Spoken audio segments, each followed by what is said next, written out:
Entre le départ de Bruno Jeudi en août 2022 et mon licenciement en avril 2023, 25 personnes sont parties. Mais personne ne l'a jamais su. Pourtant, c'est énorme, 25 personnes dans une rédaction.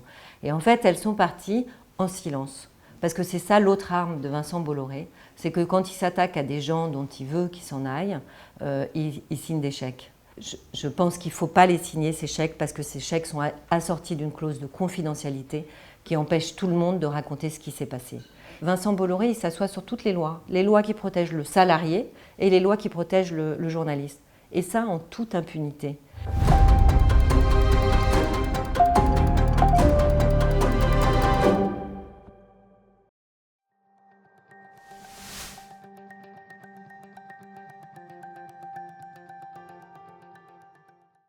J'ai travaillé 20 ans à Paris Match. À Paris Match, on est peu spécialisé, c'est ça qui est génial. Donc j'ai fait aussi bien de l'international que de la politique, que de la société, que les conflits, le mariage de Charles et Camilla, l'Afghanistan, le Covid. On n'est pas spécialisé.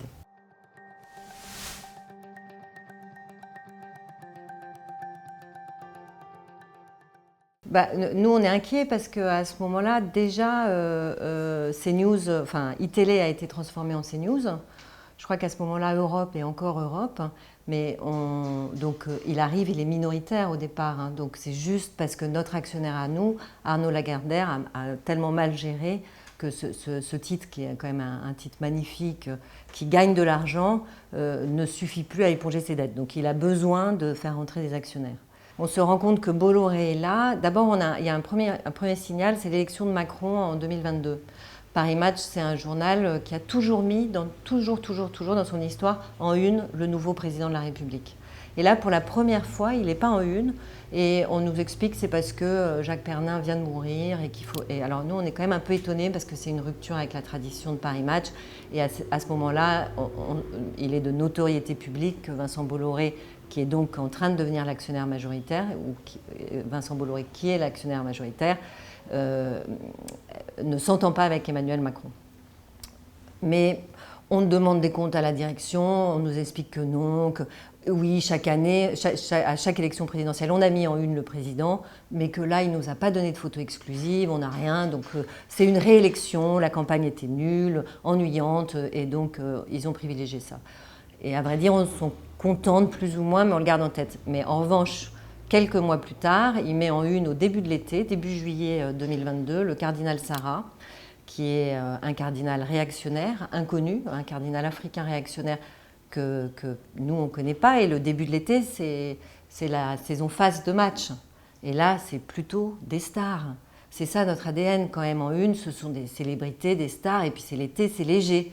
Et là, on reçoit, à un moment où il y a des bisbilles au Vatican entre le pape, qui est quand même progressiste, et les conservateurs, dont le cardinal Sarah est vraiment le représentant un peu principal de ce courant réactionnaire au sein du Vatican, il est en une. Et donc là, évidemment, on comprend que c'est Vincent Bolloré. En plus, c'est un papier qui est signé de Philippe Labro, mais il y a aussi un article de Nicolas Diat, qui est un éditeur très très proche de Bolloré.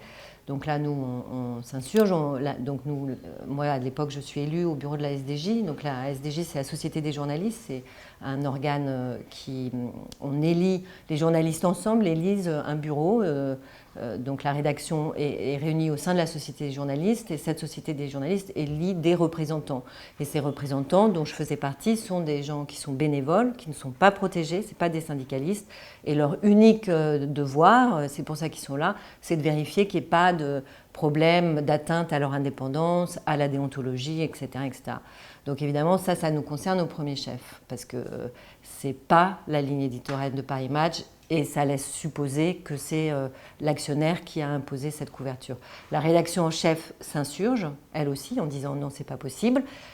Cette insurrection de la rédaction en chef, qui est vraiment inédit, hein. Paris Match n'est pas un journal de gauchistes, donc c'est quand même rare de voir la rédaction en chef s'insurger. Elle écrit une lettre pour dire que c'est pas possible de faire cette une le jour du bouclage, et cette lettre conduira au licenciement de Bruno Jeudi quelques semaines plus tard. Donc nous, quand Bruno Jeudi est licencié, alors là tout le monde est sur le choc parce que c'était un rédacteur en chef très apprécié, très important au journal, il était à la tête des infos et de la politique, donc vraiment le cœur nucléaire du journal. Donc là, nous, on fait une motion de défiance qui est votée à 97% par la rédaction, et après, plus rien ne se passe. On n'est pas reçu ni par la direction du groupe. On demande à avoir une charte qui nous protège, on demande à avoir un comité éthique, on demande à renforcer, parce qu'en fait, le problème aujourd'hui, c'est que la profession s'est beaucoup précarisée. Et du coup, elle a perdu, dans le rapport de force avec l'actionnaire, elle a perdu toutes ses armes.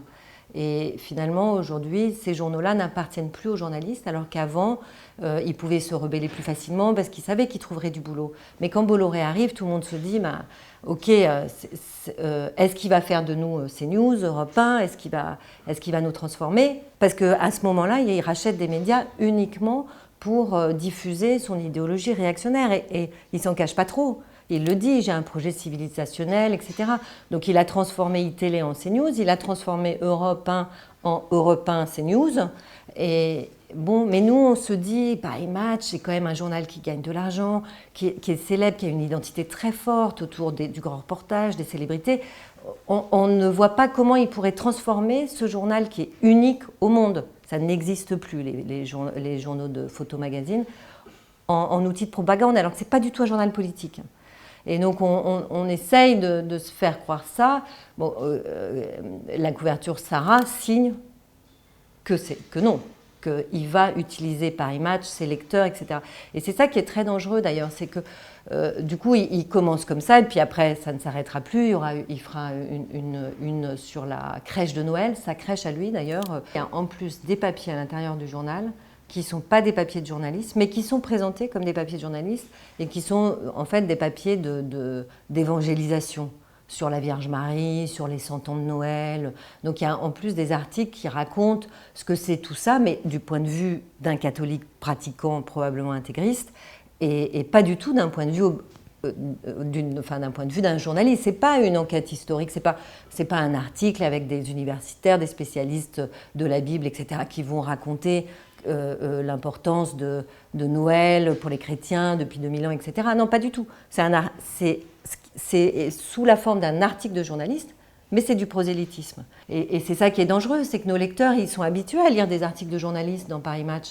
Comment ils savent que celui-là en particulier n'est pas un article de journaliste? Et en fait, c'est aussi ça le problème de Vincent Bolloré, c'est qu'il entraîne une confusion très grande et très dangereuse entre le journaliste, qui est quand même quelqu'un qui va tenter de s'approcher au plus près du réel, qui enquête, qui est sur le terrain, et des journalistes qui ne sont jamais sur le terrain, qui ne connaissent pas le terrain et qui propagent uniquement leur opinion, l'opinion de leur actionnaire, et parfois des fake news. Et cette grande confusion, du coup, qui est journaliste, qui ne l'est pas, favorise le complotisme, les fake news, etc. Mais s'étend sur toute la presse, parce qu'aujourd'hui, ça décrédibilise le rôle du journaliste. Le journaliste, il vérifie ses faits, il enquête, enfin c'est un vrai métier, c'est quelque chose qui prend du temps, qui demande beaucoup d'abnégation, de passion, et au fond, le but, c'est quand même d'avoir une neutralité honnête sur ce qu'on décrit. Là, il n'y a plus de neutralité honnête, là, c'est de l'opinion. L'Arcom d'ailleurs ne s'y trompe pas, parce que parfois ils sont condamnés, mais on trompe les gens à dessein. Et c'est ça qui est fou, c'est que Vincent Bolloré, il prend des titres qui sont installés, qui ont une réputation. Paris Match, le JDD, Europe 1, iTélé, c'est des titres pour lesquels, c'est des titres qui ont des lecteurs, qui ont une histoire, qui ont une identité forte et auxquels on fait confiance. Et lui, sans le dire, il change la ligne éditoriale, il injecte des articles qui ne sont plus des articles de journalisme, mais de propagande idéologique au service de son idéologie réactionnaire. Mais qu'est-ce qu'il en sait, le lecteur ou le téléspectateur? Comment il sait, lui, que c'est cet article qui est présenté comme un article, en fait, ce n'est pas un article, c'est de la propagande. Et c'est ça qui est hyper dangereux. Et pour en arriver à ça, pour réussir à faire passer ça dans des journaux, il faut que les sociétés des journalistes, dont le but est justement de vérifier qu'il n'y ait pas d'abus de ce genre-là, il faut qu'elles n'existent plus. Et donc nous, c'est ce qu'il a fait à Match. En faisant sa couverture sur le cardinal Sarah, il s'est attaqué à la société des journalistes et à son bureau. Et nous, on a résisté autant qu'on pouvait jusqu'au jour où il a dit, en fait, là, ça suffit, et où il m'a licencié moi, probablement pas parce que moi, je le gênais tant que ça, mais pour dire, je suis capable, je peux m'attaquer à une élue de la société des journalistes et je peux la licencier. Le patron, c'est moi. Ayez peur, taisez-vous. Et ça a très bien marché. Parce que depuis, la société des journalistes s'est autodissoute. Donc, et maintenant, il n'y a plus de contre-pouvoir à Paris Match. Il n'y a plus personne qui peut faire un communiqué pour dire, en fait, cet article sur la crèche de Noël, c'est un article, c'est pas un article de journaliste. Et nous, on est très inquiets. Et ça, maintenant, c'est fini. Donc maintenant, c'est open bar pour Vincent Bolloré. Il fait ce qu'il veut.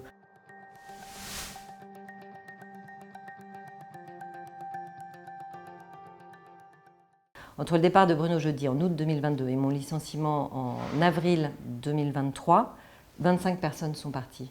Et nous, on l'a su parce qu'on ne les a plus vues, mais personne ne l'a jamais su. Pourtant, c'est énorme, 25 personnes dans une rédaction. Et en fait, elles sont parties en silence. Parce que c'est ça l'autre arme de Vincent Bolloré, c'est que quand il s'attaque à des gens dont il veut qu'ils s'en aillent, il signe des chèques. Et au fond, les gens n'ont pas vraiment d'autre choix que d'accepter de signer ces chèques. Je pense qu'il ne faut pas les signer, ces chèques, parce que ces chèques sont assortis d'une clause de confidentialité qui empêche tout le monde de raconter ce qui s'est passé. Et or, nous, on est des journalistes, on fait témoigner les gens, on ne peut pas nous obliger au silence. Maintenant, je comprends que la plupart, 99% disons, des salariés signent cette clause, parce que quand on se retrouve ensuite dehors, souvent c'est des femmes, souvent c'est des femmes après la cinquantaine, et que nos chances de retrouver des emplois sont faibles. Et donc au fond, on part avec un chèque, mais ce chèque est assorti d'une clause qui, à mes yeux, est illégale et qui enferme dans un silence. Donc lui, il détruit des collectifs, et ces collectifs-là détruits ne peuvent même plus le raconter parce qu'ils ont signé cette clause de confidentialité indigne, hein, vraiment, et je pense illégale, qui les empêche de raconter ce qui s'est passé. Et c'est ce silence-là aussi qui nous tue.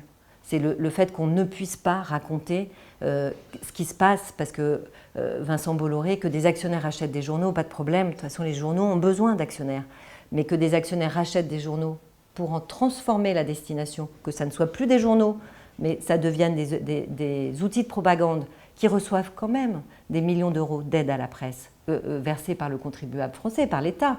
Ça, c'est inacceptable. Et il fait ça, et sa technique est très rodée, il s'attaque au collectif, puis à ceux qui s'en vont, il leur fait signer des clauses de confidentialité en échange d'un chèque. Et du coup, plus personne ne peut raconter, et tout ça se fait dans un silence plus ou moins assourdissant. Il achète le silence des journalistes. Il achète le silence des journalistes. C'est dur de le dire comme ça parce que je pense on a toujours le choix. On peut refuser. Mais on a tous des crédits, des gamins, des difficultés. Donc ça, c'est la première raison qui fait que je n'ai pas fait ce choix-là, mais je ne peux pas reprocher à mes camarades d'avoir fait ce choix-là. Je comprends, l'avenir est inquiétant et c'est dur de retrouver du boulot, etc. Et en plus, refuser de signer un accord, ça veut dire aller au prud'homme. Et les prud'hommes, c'est quelque chose qui demande beaucoup de temps, qui est très aléatoire. Et tant que le jugement n'est pas définitif, le lien avec ce journal, avec notre vie d'avant, à laquelle on était attachés, hein, parce que ces départs sont très brutaux, violents, ça crée beaucoup de dépression, de tristesse, d'angoisse, etc. Et donc tant que ce processus judiciaire qui est long et aléatoire n'est pas terminé, le lien n'est pas coupé. Donc on vit encore dans cette histoire-là dont on aimerait réussir à tourner la page. Et donc ça, c'est un problème parce que ça prend 2, 3, 4, jusqu'à 5 ans. Et donc moi, j'ai choisi de ne pas négocier avec eux. Donc d'abord, moi, j'ai été licenciée, mais pour cause réelle et sérieuse. Et en gros, ce qu'on me reproche, c'est de prendre mes vacances en même temps que ma collègue, des vacances qui sont autorisées par ma hiérarchie. C'est eux qui me disent oui ou non pour mes vacances. Donc c'est assez étonnant. Et de parler à tort et à travers, et du coup de déstabiliser la rédaction. En fait, on me reproche assez clairement mon rôle d'élu au sein de la Société des journalistes. Et donc, moi, j'ai décidé de les attaquer au prud'homme pour nullité du licenciement. Ces causes sont fallacieuses. Mais eux, évidemment, ont voulu négocier. C'est ça qui se passe, en fait. On vous licencie, mais ensuite, on se met d'accord sur le montant du chèque. Et donc, moi, j'ai refusé parce que, d'abord, je n'ai pas fait ce combat qui m'a coûté, vraiment coûté. J'en suis sortie affaiblie. Donc, je n'ai pas fait ce combat-là pour un chèque, ça, c'est sûr. Donc je n'allais pas monter, signer un chèque en disant « Ok, super, je m'en vais avec un gros chèque ». Et donc c'était pas cohérent, c'était pas possible. Mais aussi, je n'ai pas fait ce combat-là pour ne plus pouvoir le poursuivre. Parce que je crois que ce combat-là, il est crucial aujourd'hui. Il n'y a pas de presse libre sans démocratie, il n'y a pas de démocratie sans presse libre. Donc si on accepte de signer un chèque et de se taire, Ça veut dire au fond que, bon ben, chacun pour soi. Et moi, je crois que c'est important pour le collectif, d'abord pour soi-même, de faire reconnaître au prud'homme les causes réelles du licenciement. Ça veut dire constituer un dossier parce qu'il faut étayer. Et ça aussi, c'est un problème parce que comme tout le monde a signé des clauses de confidentialité, personne ne peut témoigner en ma faveur. Personne ne peut dire « mais non, Caroline, très clairement », parce qu'il me reproche aussi d'avoir pris la parole dans une réunion, de parler en mon nom. Alors, tout le monde dit « mais non, Caroline, elle pris la parole là, en tant qu'élue de la Société des journalistes ». Mais en fait, personne ne peut le dire, parce qu'ils ont tous signé des clauses. Donc c'est un travail très compliqué, très fastidieux de pouvoir établir des preuves. Et ensuite, il y a des échanges. Donc on envoie, nous, ce qu'on pense. Quand je dis nous, c'est mon avocat. Et heureusement, j'ai vraiment un avocat extraordinaire. Mais on envoie, nous, notre version des faits, étayée par ce qu'on a pu trouver comme preuve. Et ensuite, on reçoit leur version à eux des faits qui est très, très violente.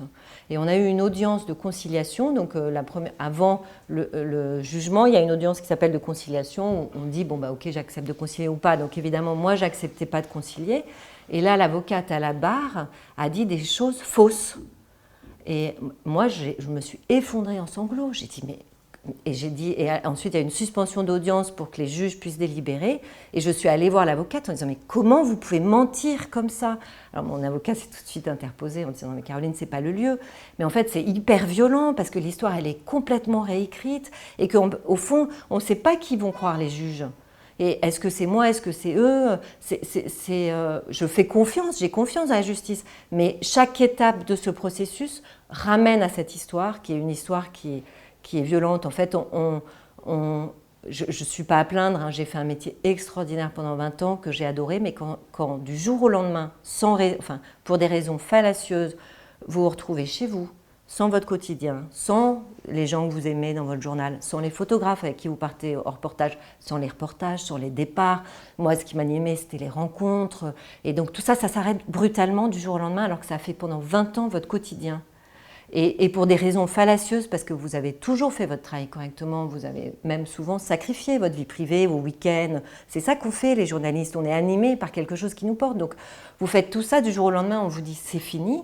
C'est fini parce qu'au fond, vous vous êtes battu pour le collectif et pour Paris Match, pour que Paris Match reste ce journal extraordinaire qu'il a été pendant près de 75 ans. Et tout s'arrête. En fait, c'est très, très, très violent. Et on ne se remet pas facilement de cette brutalité-là.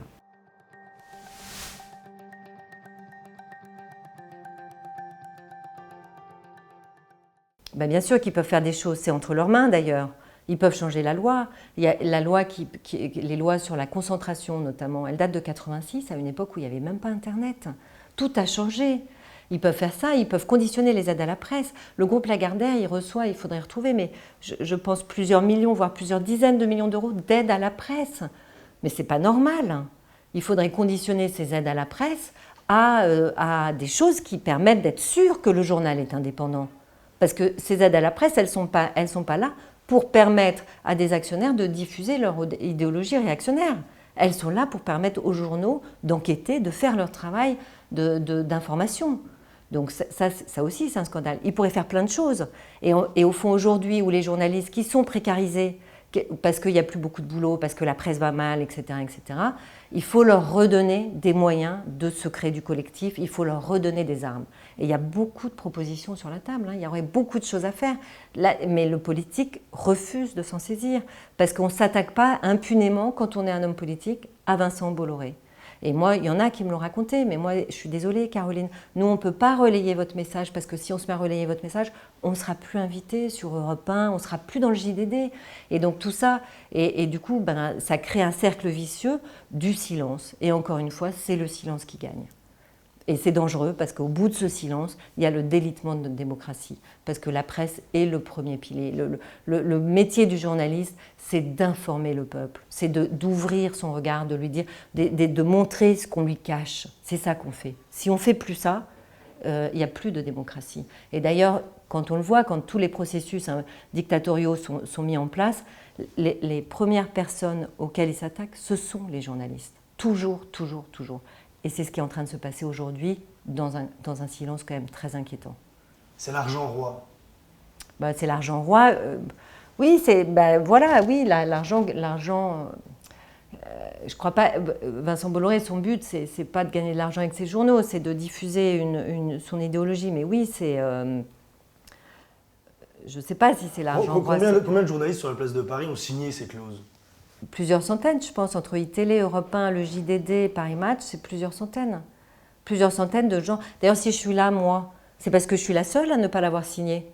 Et donc, du coup, je témoigne. Et ça aussi, ça coûte de témoigner tout le temps, de ressasser cette histoire. Mais en fait, il faudrait qu'on soit des centaines à être devant cette caméra et à pouvoir raconter ce qui s'est passé pour alerter. Et ça aussi, c'est un problème, qu'on soit si peu nombreux à pouvoir raconter ça. Bolloré a détruit votre vie? On se reparle dans quelques années, peut-être je le remercierai à ce moment-là, mais en tout cas, je dirais pas qu'il a détruit ma vie, pas du tout, mais il m'a momentanément détruite, ça c'est sûr. J'ai vraiment, je vais mettre à pleurer, mais ça a été vraiment très très violent en fait, donc je m'en remettrai, ça va beaucoup mieux, mais oui, c'est extrêmement violent ce qu'il fait. Il s'en fout, hein, mais c'est une très grande violence. Mais non, je ne laisserai pas Bolloré détruire ma vie. Non, pas du tout, pas du tout. Vous êtes là devant cette caméra? Ouais. Oui, non, mais en fait, ça, je ne sais pas comment dire, ça abîme de l'intérieur, ça fragilise les fondations. Quand pendant 20 ans on fait ce métier-là, c'est un pilier dans sa vie. En fait, c'est une énorme fondation qui s'écroule et ensuite on est sur des sables mouvants et on n'arrive plus à refoutre les briques pour recréer une fondation. Mais là, je suis en train de remettre les briques et ça va aller. Et surtout, je ne suis vraiment pas à plaindre, mais oui, c'est d'une très grande violence ce que fait Bolloré à tous ces journalistes qui sont quand même animés par ce métier.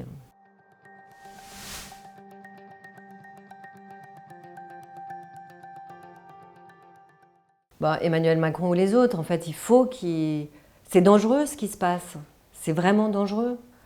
Donc si on a à cœur l'intérêt du public, l'intérêt de la démocratie, il faut protéger les journalistes. Qui sont ces gens-là qui vont donner à voir les choses qu'on veut cacher, qui vont enquêter, révéler, qui vont raconter, c'est les invisibles, les voix oubliées, ceux qu'on n'entend plus, qui vont faire tout ce travail-là. On a besoin des journalistes. Une démocratie sans journalistes, ça n'existe pas. Donc je leur dirais, mais protégez, faites ça, faites passer l'intérêt du peuple et de ceux qui les informent avant l'intérêt des puissants. Mais de tout temps, le politique a plutôt malmené la presse, puisque la presse fait cet office de contre-pouvoir. Donc j'imagine qu'Emmanuel Macron, en tout cas, très clairement, il ne se saisit pas du dossier.